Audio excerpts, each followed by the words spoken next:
In this lecture, we are going to create the appsettings.json file to associate the configuration in this application. In the next lecture, we will associate our configuration in the startup.cs. So we're going to go to our project. We're going to right-click. We're going to click Add New Item. We're going to go to Server-Side Code, and we're going to go down to ASP.NET Configuration File. The associated title with that is appsettings.json. We're going to click Add. And once we do that, it gives a default configuration in our application to associate with a local DB. When we utilize Entity Framework, we will associate our default connection to our database. But in this circumstance, I'm going to take this out because we're not going to utilize that yet. So now that I have my JSON file right here, let's go ahead and let's create a few items in the JSON file. We're going to create an application insight. And this is going to be associated with our insight debugging, and we're going to make a key to associate with this item. So let's go ahead and save that. Let's go ahead and put the instrumentation key. Put that there. And let's give this some GUID. So we can put over here 74F, 8F, 5B1, dash 4 AD6 015, which is generating a random GUID to associate with this. I have this pre-written.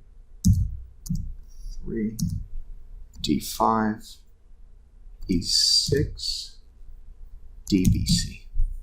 So once we have our instrumentation key to associate in our application setup, we have our close tag right there. Now let's go over here, put a comma. And we're going to associate the logging within our application. And we're going to create it verbose, meaning that all the changes in our application will be logged associated with these keys in the appsettings.json. Let's go over here, create logging. So we have logging there. Let's do an open and closing tag. And inside of our open and closing tag, let's put this. Include scopes.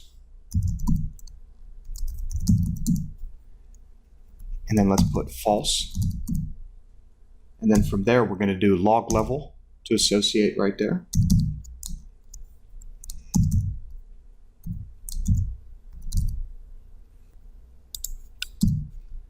And then inside of the log level, let's put our parentheses. And let's create the default to be verbose.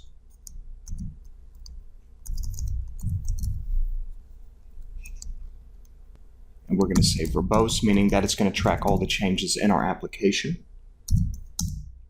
Then let's go to system. Let's put the information to associate with the system.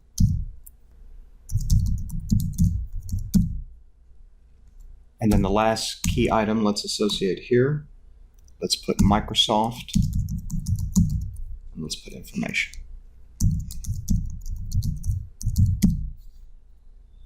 Parentheses.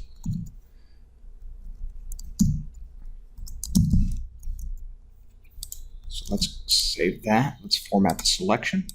So now what we have here in the application settings.json file is all the configuration to associate with our application.